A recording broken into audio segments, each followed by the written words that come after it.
Hello, and welcome to Smoke Readings ASMR. We're nearly through with Alice in Wonderland. We're now on chapter 11, and it is by Lewis Carroll.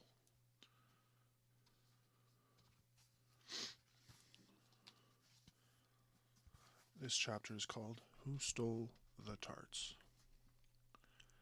The king and the queen of hearts were seated on their throne when they arrived, with a great crowd assembled about them. All sorts of little birds and beasts, as well as the whole pack of cards. The knave was standing before them in chains, with a soldier on each side to guard him, and near the king was the white rabbit with a trumpet in one hand and a scroll of parchment in the other.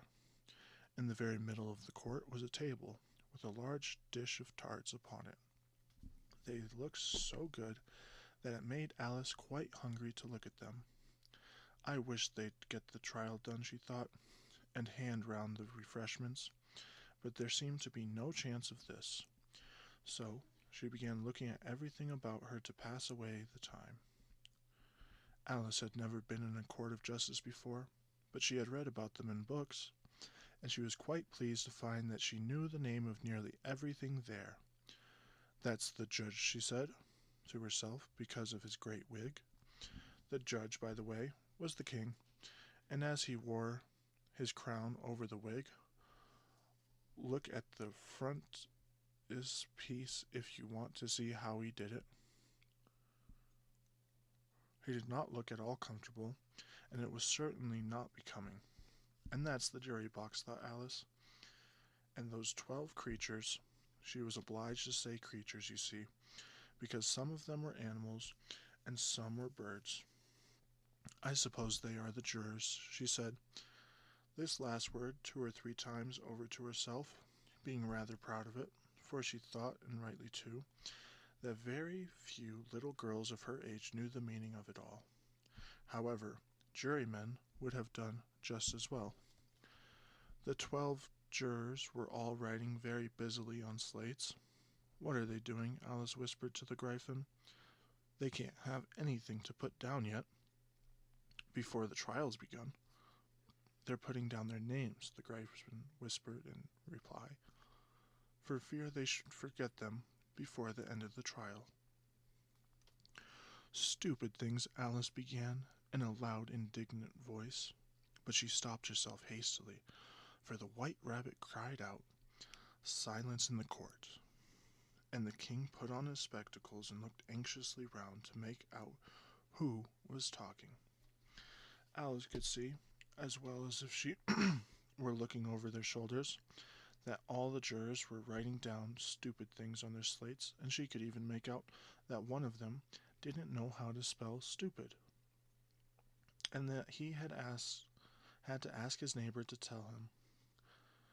A nice muddle their slates'll be in before the trial's over, thought Alice. One of the jurors had a pencil that squeaked. This, of course, Alice could not stand, and she went round the court and got behind him, and very soon found an opportunity of taking it away. She did it so quickly that the poor little juror, it was Bill the Lizard, could not make out at all what had become of it.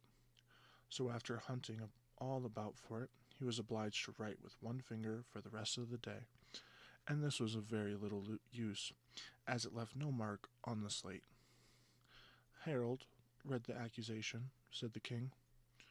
On this, the white rabbit blew 3 blasts on the trumpet, and then unrolled the parchment scroll and read as follows. The Queen of Hearts, she made some tarts, all on a summer day. The Knave of Hearts, he stole those tarts, and took them quite away. Consider your verdict, the king said to the jury. Not yet, not yet, the rabbit hastily interrupted. That's a great deal to come before that. Call the first witness, said the king, and the white rabbit blew 3 blasts on the trumpet and called out, First witness. The first witness was the Hatter. He came in with a teacup in one hand and a piece of bread and butter in the other. I beg pardon, your majesty, he began, for bringing these in, but I hadn't quite finished my tea when I was sent for." "You ought to have finished," said the king. "When did you begin?" The Hatter looked at the March Hare, who had followed him into the court, arm in arm with the Dormouse. "14th of March, I think it was," he said.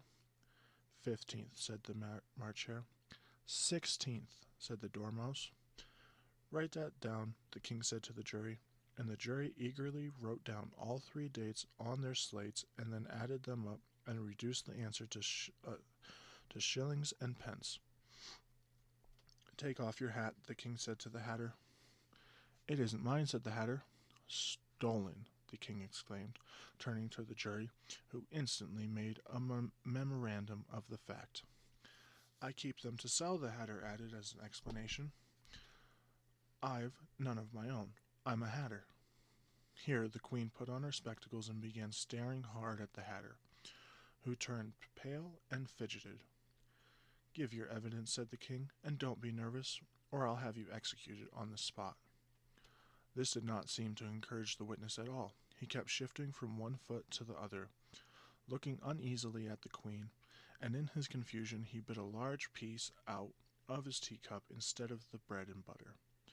Just at this moment Alice felt a very curious sensation, which puzzled her a great deal until she made out what it was.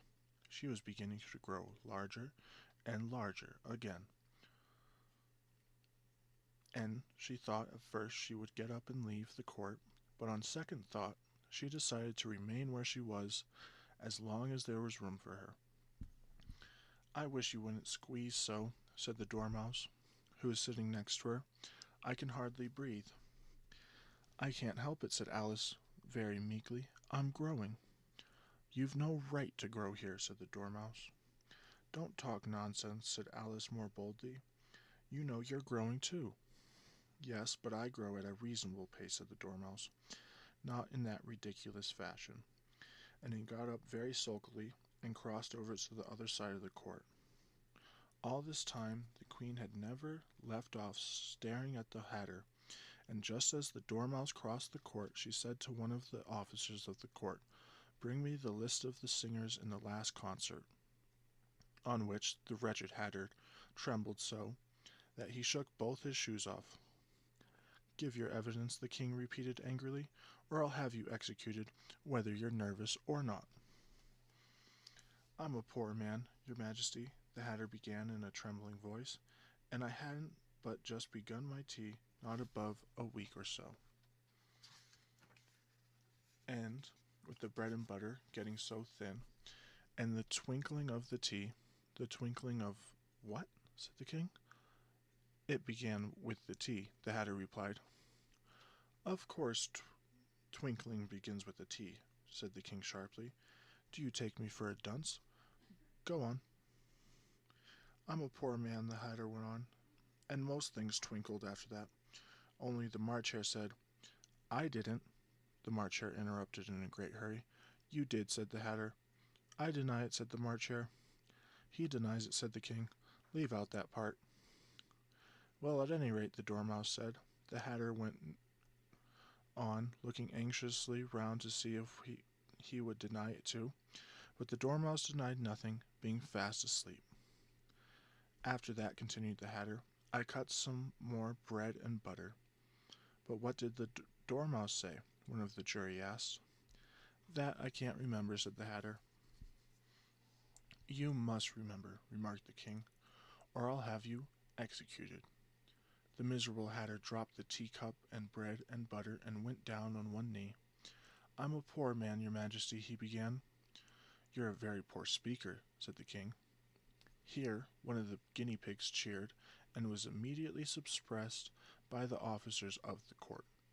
As that is rather a hard work, I will just explain to you how it was done. They had a large canvas bag, which tied up at the mouth with strings. Into this they slipped the guinea pig, head first, and then sat upon it. "I'm glad I've seen that done," thought Alice. "I've so often read in newspapers, at the end of trials, there was some attempt at applause, which immediately was suppressed by the officers of the court, and I never understood what it all meant until now. If that's all you know about it, you may stand down, continued the king. I can't go no lower, said the Hatter. I'm on the floor as it is. Then you may sit down, the king replied. Here the other guinea pig cheered, and was suppressed. Come, that finishes the guinea pigs, thought Alice. Now we shall get on better.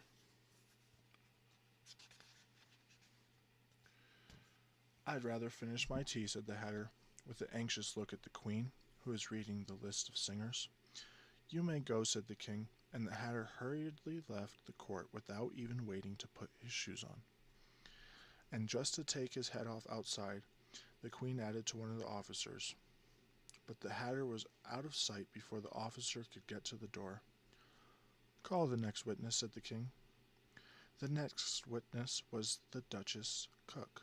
She carried the pepper box in her hand, and Alice guessed who it was, even before she got into the court, by the way the people near the door began sneezing all at once. Give your evidence, said the king. Shan't, said the cook. The king looked anxiously at the White Rabbit, who said in a low voice, Your Majesty must cross-examine this witness.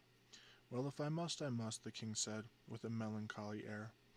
And after folding his arms and frowning at the cook till his eyes were nearly out of sight, he said in a deep voice, What are tarts made of?